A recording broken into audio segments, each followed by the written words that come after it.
O esporte faz parte da nossa história como espécie humana e, inclusive, nos ajuda a datar eventos importantes dela. As primeiras manifestações esportivas datam de cerca de 3000 a.C. no Egito Antigo, onde já se praticavam jogos de bola e corridas. Na Grécia Antiga, os Jogos Olímpicos surgiram em 776 a.C. e tornaram-se um marco na história do esporte mundial. Hoje em dia, os esportes, jogos e competições estão presentes em praticamente todas as esferas da nossa vida. A importância deles, como afetam a nossa vida e nosso senso de comunidade e como a psicologia faz parte desse universo, é o que iremos conversar no episódio de hoje.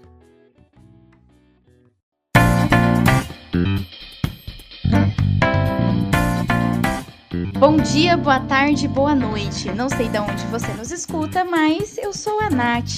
Que bom ter você aqui conosco. Eu sou o José Vinhotti. E eu sou o Guilherme Teobaldo, ou Theo, se preferir. E esse é o Psicologia de Quinta. Prepare os seus fones de ouvido ou o seu alto-falante e venha discutir com a gente o tema da semana.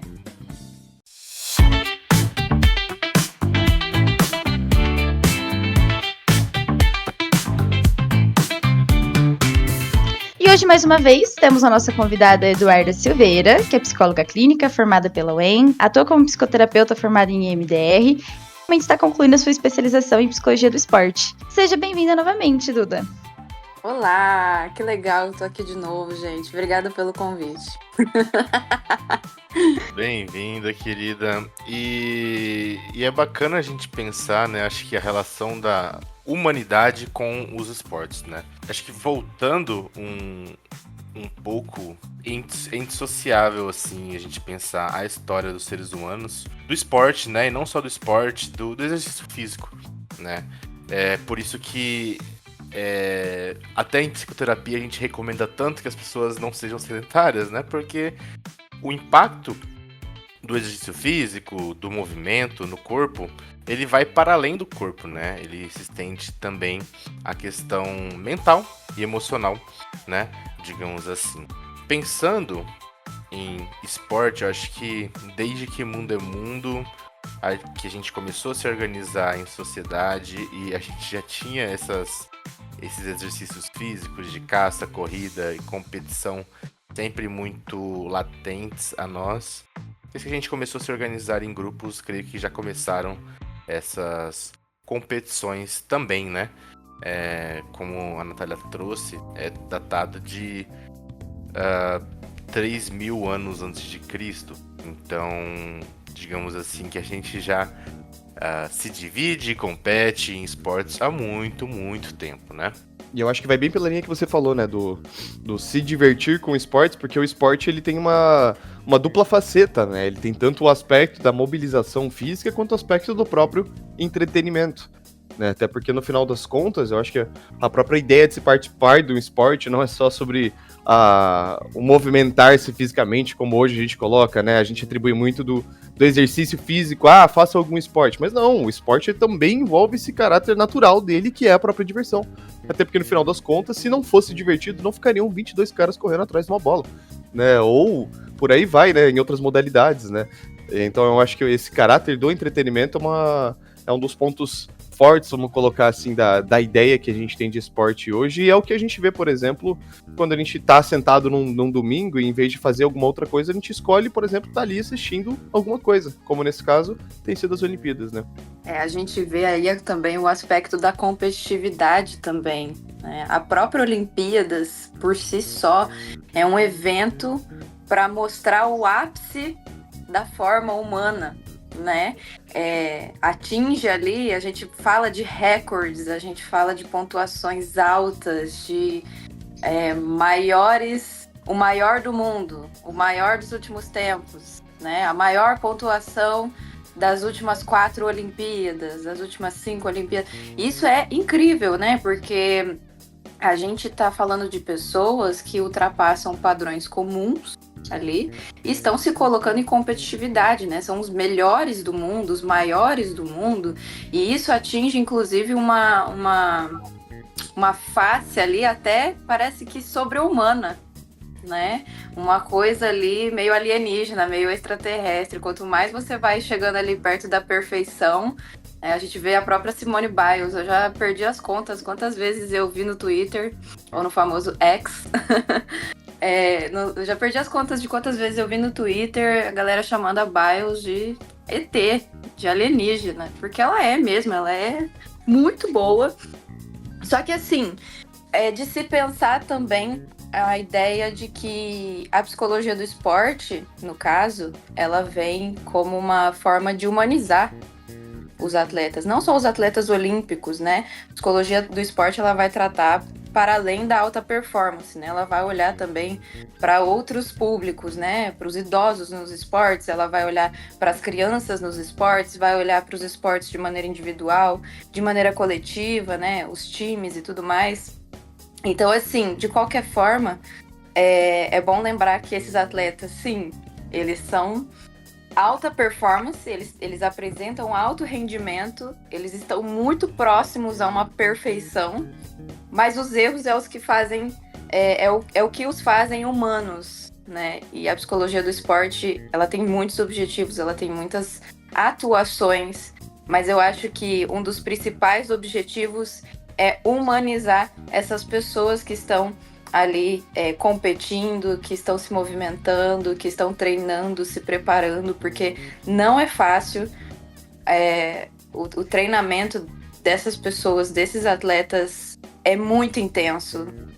Eu que lido aí com esse público, eu vejo, é carregado de frustração, é carregado de muita euforia, é tudo muito, né? A alta performance, ela vai além do físico, a alta performance de emoções. É tudo muito alto e fora do padrão. E acho importante você trazer essa perspectiva, né? Porque a gente encara muito essa questão do esporte como algo de dom, como algo de, nasci pra isso. E às vezes a gente não coloca na ponta do lápis dessa conta todos esses anos de dedicação, de treino, de performance. Então, o quanto isso também limita pessoas que têm esse desejo de seguir, às vezes, uma carreira esportiva, porque às vezes não sentiu e nunca foi incentivado nesse quesito de, porque você nasceu com essa habilidade, né? Acho que até um ponto interessante da gente trazer aqui, aquele reforço que a gente sempre gosta de trazer, na verdade, de que habilidade a gente desenvolve, é com treino, é com esforço, e justamente quando a gente tá falando desse padrão de alta performance desses atletas olímpicos, a gente está falando de um padrão de habilidade muito alto. E é até interessante uma discussão que, né, agora com as Olimpíadas tem pipocado, obviamente, muitos vídeos sobre, né, do quanto o esporte evolui e a tecnologia evolui também ajudando nesses esportes, né. Então, tem-se discussões de, por exemplo, quais tipos de tênis são liberados para corrida, porque isso pode impulsionar muito mais o atleta e ter uma performance de tempo melhor, mas ao mesmo tempo também é onde isso também é excludente, né? Então, quando a gente pensa em Paralimpíadas, por exemplo, existe uma limitação das hastes de ferro para eles correrem, né? Que tem que ser proporcional à altura. Mas e quem já tá correndo com aquilo? Então, assim, são discussões interessantes que vão para além só do porque isso é justamente assim, a pessoa é um ET, ela é um extraterrestre, um alienígena que consegue fazer isso completamente diferente, então a gente isola, parece que todas as outras questões sociais dessa discussão e joga como algo mágico, como algo assim, é isso, vai lá e brilha, sabe? E esquece todo esse aparato, seja tecnológico, seja de treino, seja de suporte, tanto do Estado quanto da sociedade como um todo também, para que esses atletas se desenvolvam. Falando desses esportes de alto rendimento, né? Trazer um exemplo do futebol mesmo, que creio que seja mais recente, né, essa relação com a psicologia, e cada vez mais as pessoas estão falando sobre isso, né? Teve a questão do Richarlison, o Pombo, né, após a Copa, procurar um psicólogo também para começar, né, uma terapia e tudo mais. Porque esses atletas, muitas vezes, eles têm que conviver com uma pressão enorme, né? Para além da pressão do desempenho, tem toda uma questão emocional. Um atleta, para ser um atleta de alta performance, ele não é só no momento que ele compete, é todos os dias, todos os minutos da vida dele, ele tem que continuar sendo um atleta na alimentação, na rotina diária, né? E às vezes, mesmo fazendo tudo isso, não se tem o desempenho que é esperado, porque, novamente, numa competição, para um ganhar, o outro tem que perder, né? E aí, falando acho que mais especificamente sobre futebol, que é um esporte em que os atletas têm que competir a cada 2, 3 dias, né? e tudo isso é sempre televisionado, é repercutido por imprensa e etc., a gente vai vendo os impactos que isso traz para a saúde mental dessas pessoas também, né? E acho que com o caso do Richarlison ficou bem evidente, né? De que tava passando por uma má fase, digamos assim, né? Dentro das 4 linhas. E aí ele comentou, né, que tinha conversado com uma psicóloga após a Copa, porque foi algo muito frustrante, muito difícil para ele também, né? E aí depois disso, acho que magicamente ele começou a meter vários gols lá no Tottenham, mas eu acho que não vem ao caso. É mais importante a gente pensar essa relação também desse indivíduo. E eu achei muito bacana que a Eduarda trouxe a palavra humanizar esses atletas, né? Porque muitas vezes, quando se vê o atleta competindo na televisão, a gente realmente desumaniza ele. A gente vê aquele indivíduo puramente enquanto a performance que ele pode entregar enquanto atleta. Ele não é um ser humano, ele não tem uma família, ele não tem uma história. Ele é um jogador ou ele é um atleta, né? E o quanto isso é difícil também, né? Essa pressão, essas cobranças, por exemplo, um atleta olímpico, né? Que nem a gente vinha dizendo, que ele tem que treinar durante 4 anos para representar o país dele. E aí, imagina se no dia que ele vai competir, algo acontece, ele é desclassificado ou não consegue performar tão bem, não fica entre o quadro de medalhistas, o quanto isso é frustrante, né? E fazendo um recorte, acho que para o Brasil, é ainda mais difícil. Ser atleta é uma oportunidade muito difícil também. Por mais que se incentive o esporte aqui, né, verbalmente, digamos assim, o incentivo financeiro ele não acompanha tanto esse passo também, né? Para um jogador de futebol, por exemplo, que ganha milhões, existem milhares que ganham menos de um salário mínimo, né? Então, para ser atleta, principalmente acho que no Brasil, é uma realidade muito difícil, né? Você até comentou sobre as consequências psicológicas, né? E sobre o esforço que leva a pessoa até ali. E é muito curioso a gente pensar isso como, entre aspas, um ser humano comum, não que eles não sejam, mas um ser humano comum do outro lado da tela, por exemplo, de quem consome o esporte. Que o que são 30 minutos pra gente, 15 minutos pra gente, de uma prova que a gente observa um brasileiro disputando, aquilo pra pessoa representa às vezes 20 anos de trabalho, representa uma rotina exaustiva que a pessoa tem tido há muito tempo, de fato. Tanto que é comum a gente ver, por exemplo, o desabar dessas pessoas após, às vezes, não vou dizer nem não ter medalhas, mas não conseguir o resultado que eles esperavam ter, né? Pessoas às vezes que desabam com um bronze, com um prata, por exemplo, aqui o prata se ganha perdendo nas modalidades individuais, por exemplo. E a nossa tendência é olhar para aquela pessoa e só apontar o dedo e falar assim, a pessoa não conseguiu, a pessoa não trouxe medalha pra gente, a pessoa não isso, não aquilo. Mas, poxa, calma aí. Qual que é o trabalho envolvido na vida daquela pessoa para ela ter sido selecionada primeiro numa avaliação da própria Olimpíada para poder estar lá, depois estar lá de fato, depois disputar com os melhores atletas do mundo para conseguir talvez chegar num pódio e mesmo assim às vezes encontrar a própria frustração. Eu vi até uma analogia que eu achei incrivelmente cirúrgica, né, que era, comprar uma casa na década de 50 e comprar uma casa hoje em dia, e pegava 2 movimentos da ginástica artística do cavalo, né, que na década de 50 o cara ele chegava, ele dava um pulinho no cavalo ali, e era isso, e aquilo era o ápice do esporte naquele momento. Hoje, o cara no cavalo, ele tem que chegar, dar uma pirueta em cima e se equilibrar com uma mão e voltar e pousar num pé só e ainda dar um giro e fazer uma pose. E caramba, olha o nível de desenvolvimento técnico que a gente tem dentro desses próprios esportes, assim, coisa que há décadas atrás não havia esse desenvolvimento. Tanto que hoje já existem recordes, assim, principalmente, por exemplo, no atletismo, que são quase humanamente impossíveis de serem batidos, porque a gente já está alcançando um limiar de desempenho que, de fato, o corpo não permite mais, né? Claro, o corpo normalmente não permite mais, mas daí doping, entre outras coisas, é uma outra discussão, né? Mas até a tecnologia mesmo, né? Dá esse ajuste para alcançar esses novos recordes, né?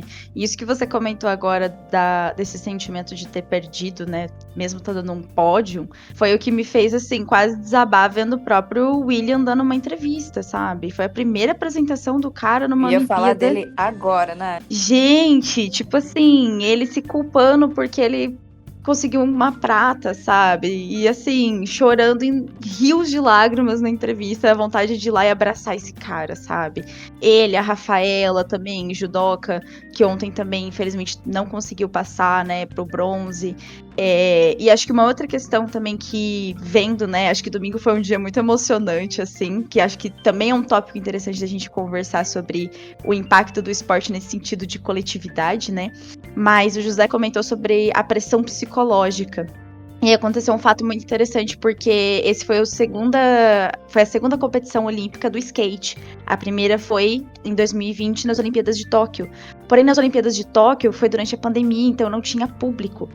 E a própria Raíssa Leal comentou na entrevista que estava se sentindo muito nervosa por conta de estar a pressão da galera ali, ao mesmo tempo que ela se emociona, né, que é um incentivo, tanto que na manobra, nossa, de bronze dela, que fez eu gritar dentro do carro, ela chama o público, né, pra gritar junto com ela, mas pense, a primeira aparição da menina não tinha uma plateia. Agora, não só tinha uma plateia, quando era uma plateia enorme, que mesmo as outras meninas indo muito bem, todo mundo gritava pelo nome da Raíssa, sabe? Então, o quanto isso também não causa essa pressão psicológica de justamente tem milhões de pessoas me assistindo, eu tô sendo ovacionada aqui, sabe? Tipo, se eu errar, o quanto isso pesa na cabeça, inclusive de uma menina de 16 anos, né? Então, acho que o mais dolorido das Olimpíadas, pelo menos ao meu ponto de vista, né, é ver isso que justamente vocês trouxeram da falta de incentivo e do peso que esses atletas carregam por não alcançar aquilo que eles tinham crença que conseguiriam alcançar, sabe? Nath, perfeito. Vou fazer um link com o que você acabou de falar. Que, assim, na psicologia do esporte, né, existem algumas literaturas que falam sobre dois tipos de atletas, né? O atleta que se esforça e trabalha para garantir um sucesso, para ter sucesso, ó o behaviorismo. E o atleta que se comporta e tem o seu rendimento ali voltado para evitar o fracasso, né?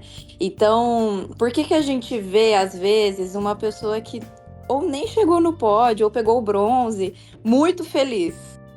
E por que às vezes a gente vê um cara em primeiro lugar, tipo, ai, peguei primeiro lugar.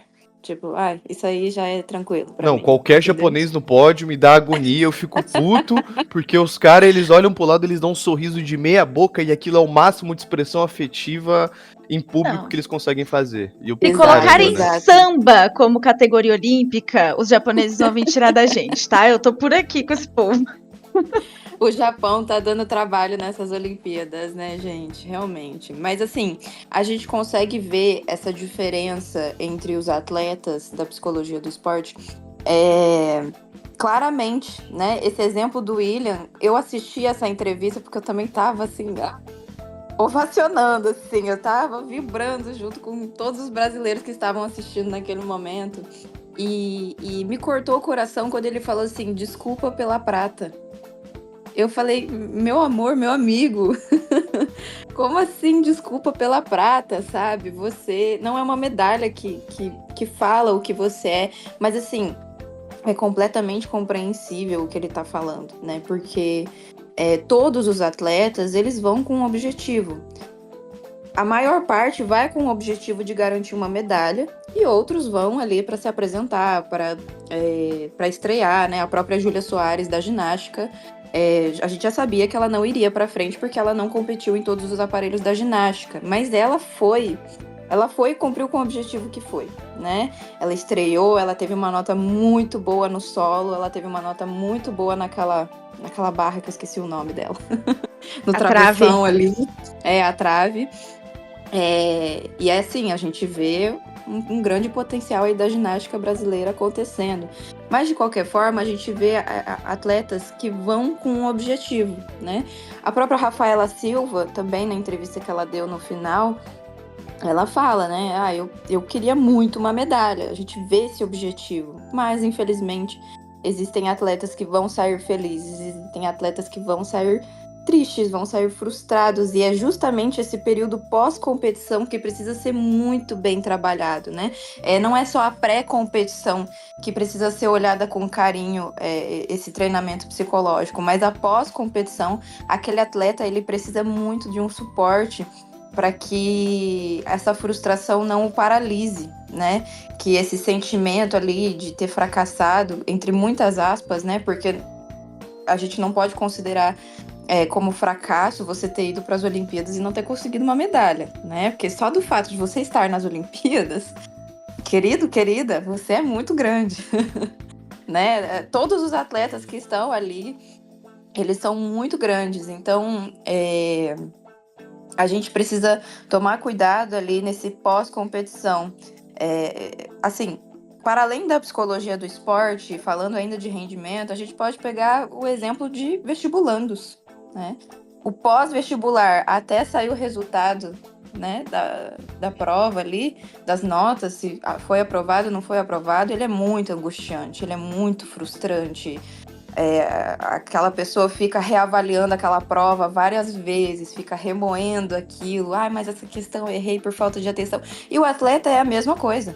O atleta vai rever aquele vídeo, né, da performance dele, vai ter que ficar olhando para os erros dele, ver o que ele errou.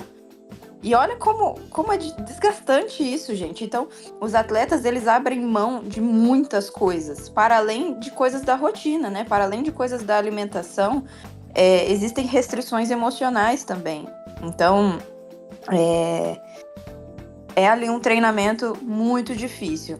O que eu gostaria também de pontuar é que psicologia do esporte não vai marcar ponto, não vai marcar gol. Isso a gente sabe, né? Não é isso que vai garantir uma medalha ou coisa do tipo. E essa frase eu peguei ali do João Ricardo Kozak, que é um psicólogo do esporte bem famoso aqui no Brasil. Ele fala, gente, psicologia do esporte não marca gol.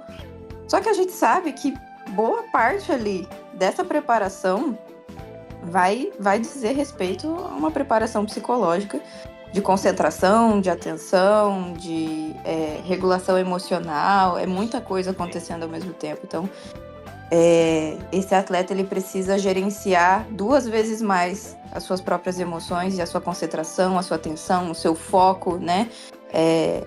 O gerenciamento de tudo vai acontecer antes do dia da competição, vai acontecer durante os treinos, né? Assim como o atleta precisa fazer uma dieta alimentar, uma rotina, uma constância, o atleta também precisa ter disciplina com a sua própria saúde mental.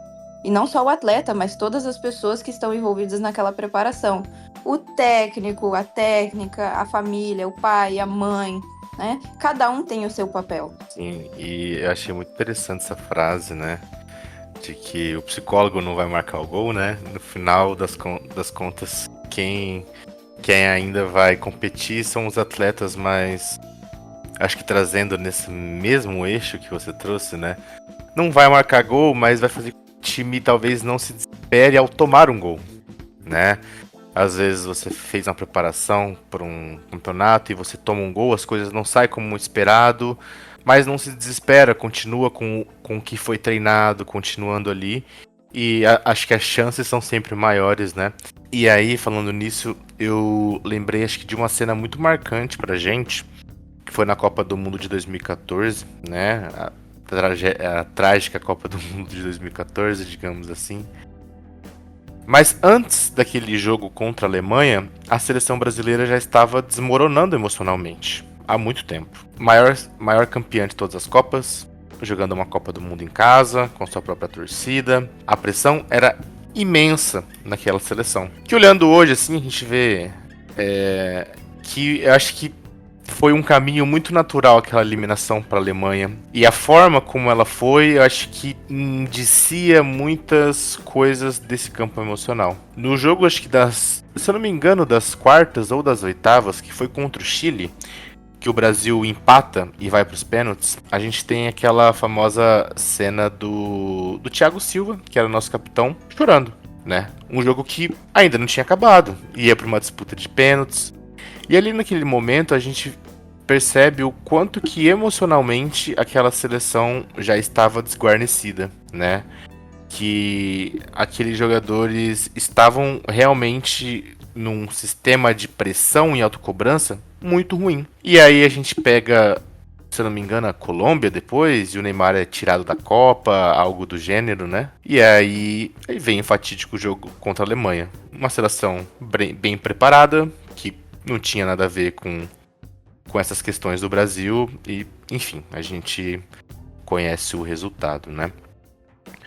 Então, creio que essa regulação emocional, por mais que no fim da linha o objetivo não seja a performance pura, ela pode trazer sim vários ganhos esportivos nesse sentido, né?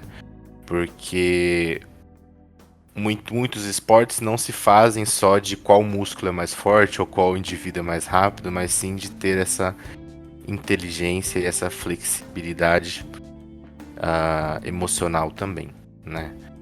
E falando sobre isso também, esporte é uma categoria muito ingrata muitas vezes, né? Porque eu acho que envelhecer já é difícil e envelhecer ser um atleta é ainda mais difícil.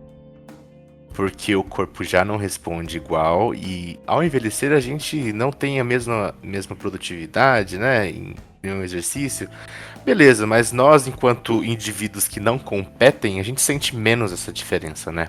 A gente vê cada vez mais atletas mais jovens aparecendo, né? A Raíssa Leal, 2 medalhas olímpicas com 16 anos, por exemplo, né? E o quão difícil é também, eu acho que, aceitar esse envelhecimento, essa passagem do tempo enquanto atleta. Porque por muitas vezes vive-se o esporte 24 horas por dia, né? Numa dieta, treinos diários e toda essa rotina é voltada ao esporte. Só que é um trecho da vida muito curto, digamos assim, porque a maior parte dos atletas não compete mais após os 40 anos, e aos 40 anos estamos na metade da nossa vida ainda, né?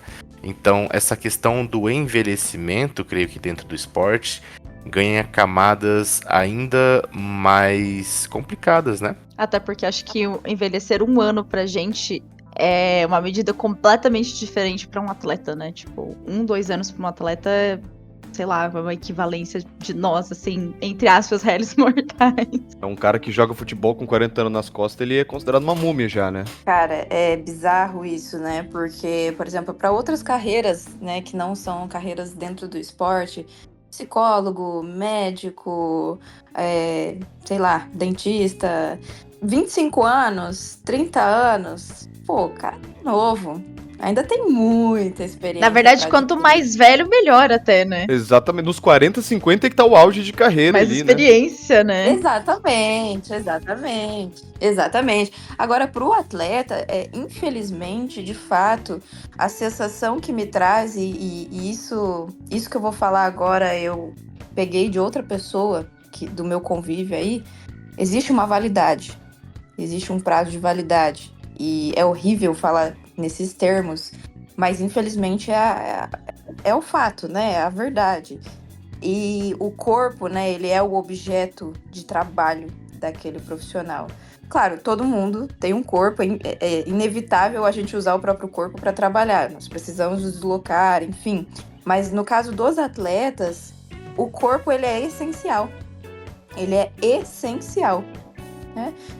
Como que Rebeca Andrade vai fazer aqueles saltos incríveis sem um condicionamento muito bom? Senhor, abençoa aquele assim, joelho. Cada esporte... Deus abençoe aquele joelho, gente. Aquele joelho e aqueles cotovelos. Pelo amor de Deus, é muito difícil. Mas como que vai fazer, né? Aqueles saltos, aquelas piruetas sem um condicionamento adequado, né? E tem o porte físico também. Tem a questão do porte físico, né? A gente vai olhar também... Para além da idade, as atletas mais altas da ginástica sofrem muito, porque quanto mais baixo você é, mais agilidade você tem para fazer as piruetas, né? Os carpados, o sei lá o que. E eu vejo isso acontecendo, inclusive, em atletas de outras modalidades que não são a ginástica, mas são modalidades de dança, né? Como o pole, enfim. Se martirizando por serem altas, né? E assim, não que seja impossível você competir sendo alta, na verdade, acontece muito e a gente vê. Mas dentro das Olimpíadas, me parece que existe um padrão de seleção natural da coisa, né? E isso também é mais um fator de pressão para os atletas, né? É difícil, gente, não adianta. No próprio skate a gente vê ali, no skate feminino especialmente, pô, as criancinhas ali de 13, 14 anos, 40 quilos, é muito mais fácil você fazer a manobra ali sem cair do que se você for mais alta, né? Não fazendo bullying com as pessoas altas. Eu sou uma mulher alta, tenho 1,70, então eu sei do que eu tô falando. Mas foi que nem no basquete, Mas- né? A hora que o Brasil jogou contra a França, que entrou aquele. Eu não vou lembrar o nome do francês, mas que. Cara, a cabeça dele tava na altura da Aham. cesta, entendeu? Tipo assim, coitado do mãozinho do exatamente. BR, sabe? Ele mal velho, não dá não, conseguia mano. chegar. Então, aí você vê já no caso de outros esportes, né, como o basquete, o vôlei, né, essa necessidade ali da altura, de ser mais alto e tal. Então, assim, o lance da estatura, do biotipo, também é um fator de sofrimento para atletas, né? Para além da Com idade, certeza.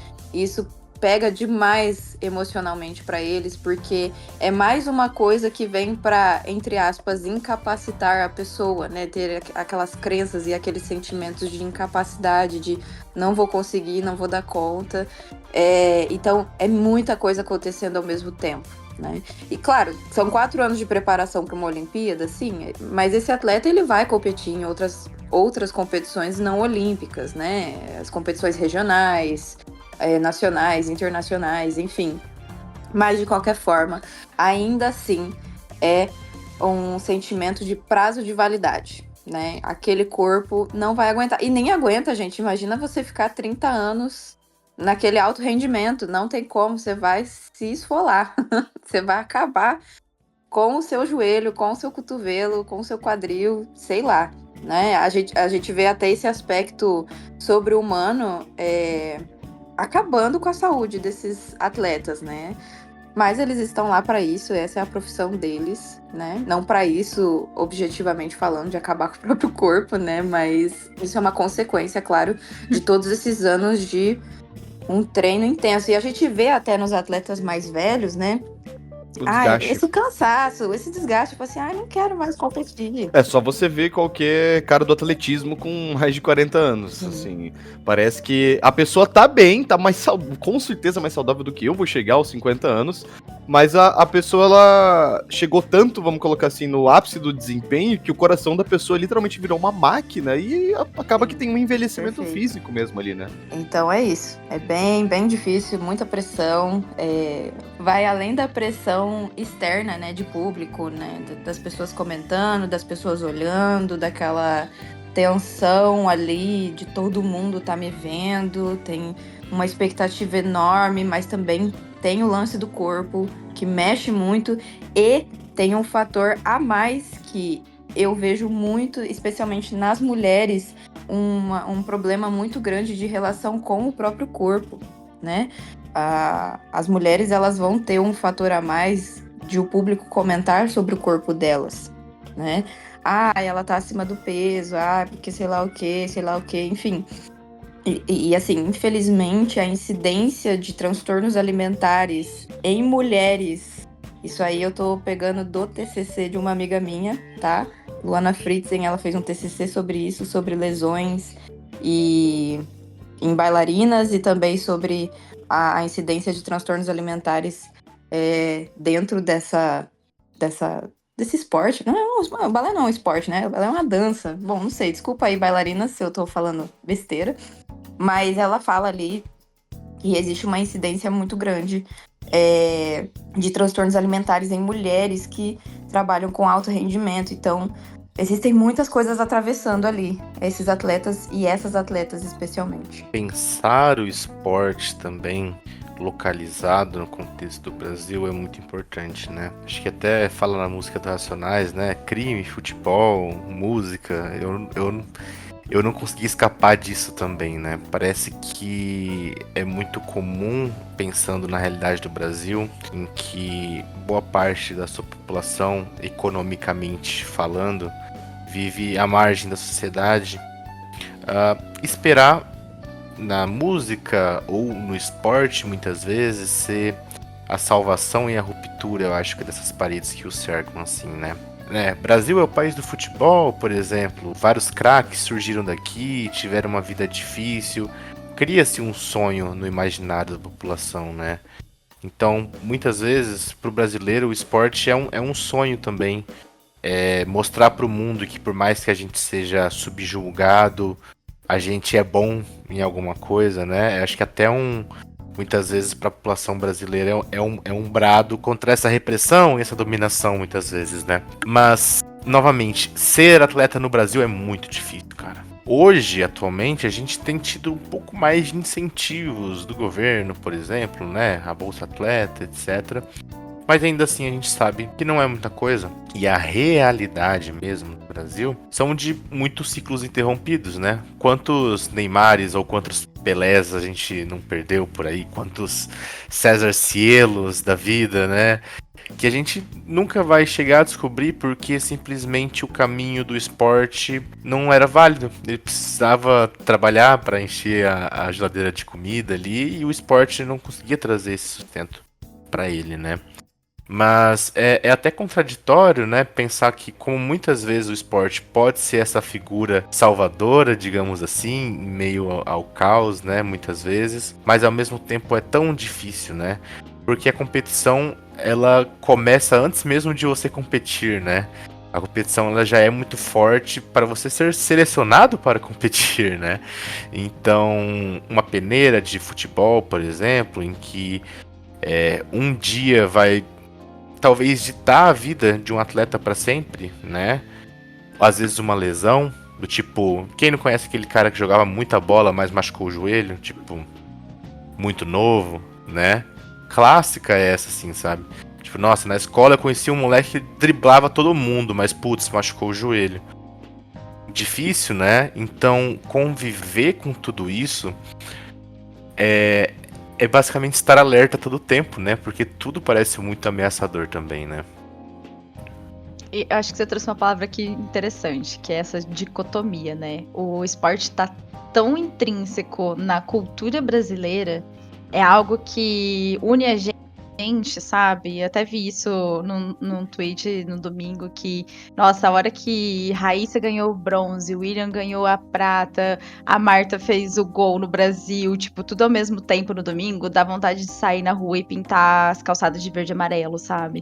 Então, assim, é muito dicotômico quanto o esporte, o comemorar, o vestir, tipo assim, a cor do Brasil e que nem você trouxe, né, Zé? Trazer isso como a nossa identidade, do tipo assim, beleza, a gente... porque a Raíssa fez um flip-flops, chaps, chokes, e eu assim, sem entender nada.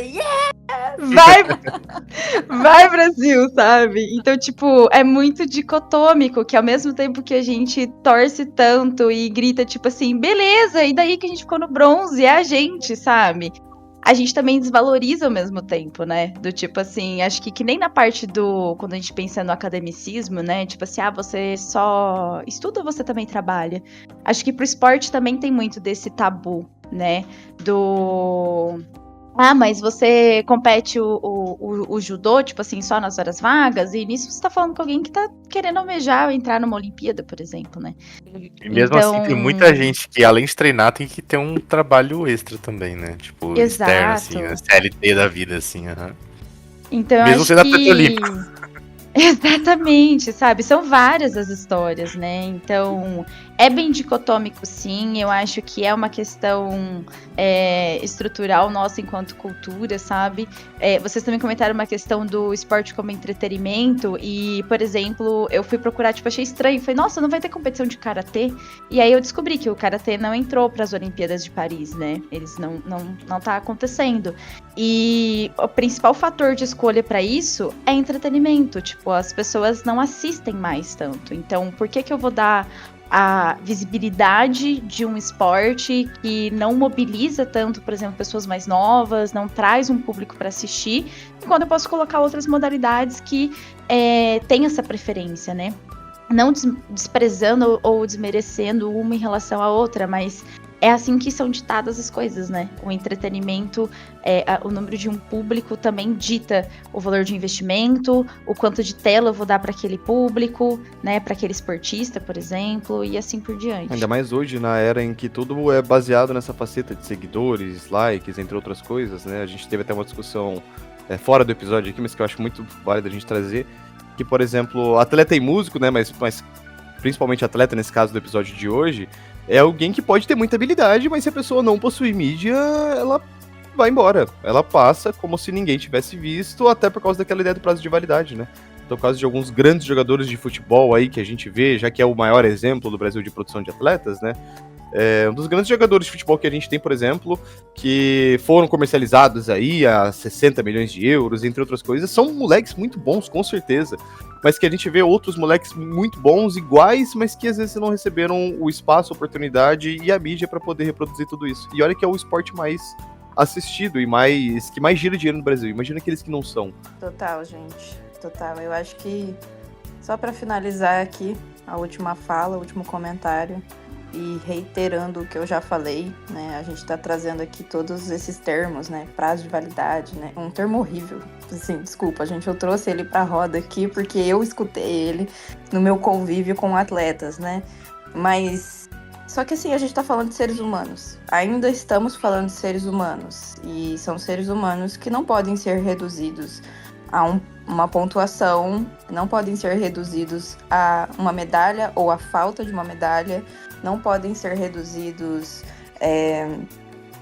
sei lá, nossa, são tantas, né, ao número de seguidores, como o Theo falou, ao número de likes, de views, enfim, ainda são seres humanos, né, então a gente ainda precisa olhar para essas pessoas como pessoas que têm história de vida, que têm pai, têm mãe, têm família, nasceram em algum lugar, assim, cresceram, foram criados de alguma forma e estão ali, né, representando. E assim, uma coisa que me chateia muito é ver os comentários de lives, streams, caixa de comentários no Instagram, Reels, enfim, de pessoas, claro, pessoas leigas, pessoas do nosso convívio, criticando, né, ali com a famosa síndrome do vira-lata, porque o Brasil é isso, né, o Brasil nunca vai...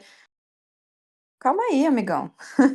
Tudo bem, não existe mesmo um investimento adequado no esporte, né? A gente vê atletas ali passando por situações que nós passamos, né? Tem que pagar boleto, tem que pagar conta, tem que correr atrás, tem que trabalhar, mas ao mesmo tempo eles estão fazendo o que dá e o que não dá para correr atrás. Eu lembro até do Darlan nas Olimpíadas de Tóquio, que ele ganhou medalha ali não é aquela modalidade de arremessar os pesos, né? Arremesso, sim. E ele treinava num terreno baldio. Tem que tomar muito cuidado quando a gente fala, né? O que a gente fala na internet, porque... Beleza, você é um anônimo, mas o atleta, se ele pegar e abrir aquela caixa ali, ele vai ler os comentários mais curtidos, né? Ele vai ler ali as críticas e aquilo... Aquilo também é uma desvalorização, né? Se for parar para pensar. Não precisa ter só o investimento financeiro, mas precisa ter também um suporte do público com esses atletas. Com certeza. Então, como a gente comentou hoje, o esporte é algo que permeia várias esferas da nossa vida, seja nós como praticantes de algum esporte, como lazer, ou até mesmo como torcedores fanáticos, seja no período de Olimpíadas de 4 em 4 anos, ou de Copa do Mundo, ou até mesmo sofrendo pelo Corinthians, né, Zé? Então... nós vivemos a nossa realidade dentro do esporte, ela permeia a nossa comunidade e nós enquanto nação também. Mas, é óbvio, investimento, reconhecimento são algo que, como sempre, fazendo jus ao nome do nosso espaço, que é o espaço Kinesis, né? A gente precisa se movimentar, se colocar em prol de discutir e de trazer essas questões, porque nem tudo que às vezes é óbvio pra gente é óbvio pra todo mundo. Então, se você gostou também do episódio de hoje com a participação da Eduarda, a gente tem outro episódio que já foi gravado com a participação dela, onde a gente falou sobre trauma. Checa também aqui o nosso perfil no Spotify, tem outros conteúdos interessantes. Também convido vocês a seguirem a gente nas nossas redes sociais. E Eduarda, também, onde que as pessoas podem te encontrar? Divulga aí também o seu Instagram. Gente, eu sou Eduarda Silveira. No Instagram vocês podem me encontrar como @pseduardasilveira. tá bom? Segue lá. E é isso, pessoal. Duda, obrigada de novo por ter você aqui com a gente hoje. Será sempre bem-vinda para discutir outros temas, para engrandecer também os nossos episódios. E você que está nos ouvindo, não esquece de avaliar o Psicologia de Quinta aqui no Spotify. E beijos, até a próxima. Todas as fontes utilizadas para a produção desse episódio estão disponíveis no link da descrição. O Psicologia de Quinta é uma produção do Espaço Kinesis Psicologia. Novos episódios todas as quintas. Entre em movimento com a gente!